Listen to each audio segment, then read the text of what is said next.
పెద్దపల్లి జిల్లాలో హర్ఘర్ తిరంగా కార్యక్రమం ఘనంగా నిర్వహించారు. గ్రామ ప్రభుత్వ పాఠశాల విద్యార్థులతో కలిసి జాతీయ జెండాలతో దేశభక్తి ర్యాలీ నిర్వహించారు. విద్యార్థులకు జాతీయ పతాకాలను అందజేసి ప్రతి ఇంటిపై జాతీయ జెండాను ఎగురవేసి దేశభక్తి భావాన్ని చాటాలని పిలుపునిచ్చారు.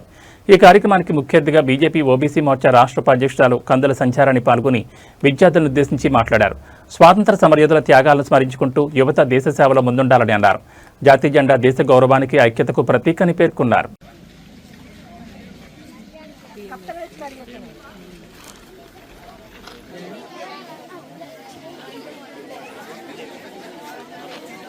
విదేశంలో ఉండాలంటే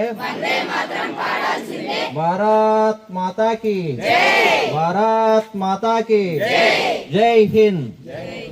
దేశ సంస్కృతి గురించి, మన దేశ సంప్రదాయాల గురించి మీరు విద్యార్థులు, నేటి విద్యార్థులే రేపటి మీరు భావి భారత పౌరులు.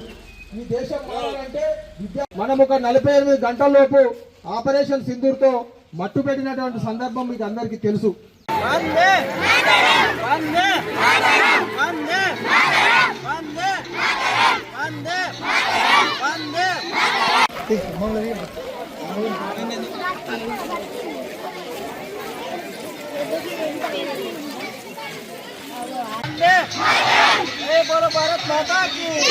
ఏ సంవత్సరం వచ్చింది? 1947లో స్వాతంత్రం వచ్చింది. భారత ప్రభుత్వం నరేంద్ర మోదీ గారు, మన భారత ప్రధాని నరేంద్ర మోదీ గారు ఒక పండగ వాతావరణంలో 10వ తేదీ నుంచి 15వ తేదీ వరకు పండగ వాతావరణంలో ఈ వేడుకల్ని నిర్వహించుకోవాలి.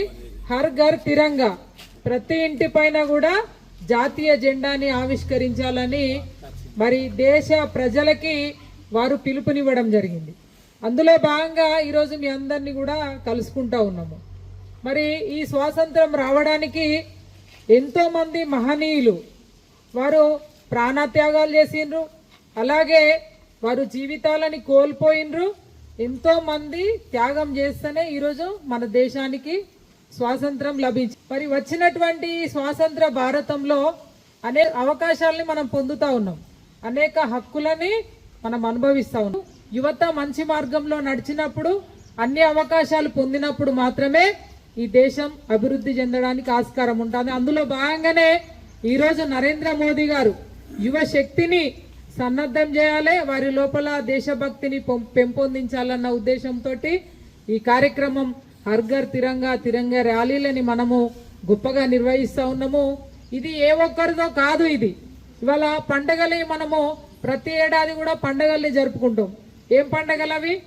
హిందువులైతేనేమో బతుకమ్మ, బోనాలు, ముస్లిమ్స్ అయితేనేమో రంజాన్ పండగ, అదే క్రిస్టియన్స్ అయితేనేమో క్రిస్మస్ పండగని జరుపుకుంటారు. కానీ ఇది ఎవరి పండగ? ఇది భారతీయుల పండగ. ఇది ఏ ఒక్క కులానికి, మతానికి సంబంధించింది కాదు. అందరూ కూడా భారతదేశంలో ఉన్నటువంటి ప్రతి పౌరుడు కూడా అందరూ కలిసి ఐక్యతతోటి జరుపుకునేటువంటి పండగ ఇది. కాబట్టి అందరం కూడా ఇందులో భాగస్వాములు కావాలి. మనం ఏదైతే మన ఐక్యత, మన సంస్కృతి సాంప్రదాయాలను కాపాడుకోవాలి, మన భారతీయుల ఐక్యతని పెంచాలి, సమగ్రతని పెంచాలి.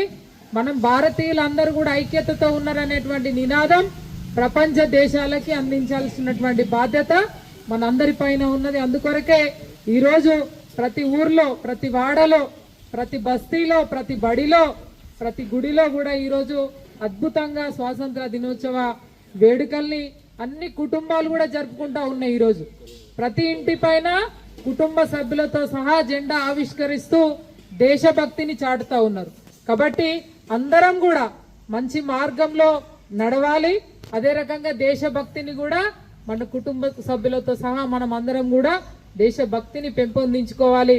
ఎప్పుడైనా ఈ దేశం నాకేమిచ్చింది కాదు, నేను ఈ దేశానికి నా వంతు బాధ్యతగా నేనేం చేస్తున్నా అని ప్రతి పౌరుడు కూడా అనుకొని ముందుకు నడిచినప్పుడు మాత్రమే మరి దేశ అభివృద్ధి, సమగ్రత, మరి ఐక్యత పెరుగుతుంది అనేటువంటి విషయాన్ని మీ ముందుంచుతూ మరి ఇంత గొప్ప కార్యక్రమంలో మనమంతా కూడా పాల్గొనడం చాలా సంతోషకరం. ఈ అవకాశాన్ని కల్పించినటువంటి హెచ్ఎం గారికి, మిగతా ఉపాధ్యాయులందరికీ కూడా, మా గ్రామ పెద్దలందరికీ కూడా హృదయపూర్వకంగా నమస్కరిస్తూ సెలవు తీసుకుంటా ఉన్నాను. భారత్ మాతాకి, భారత్ మాతాకి. ఇప్పుడు పూర్తి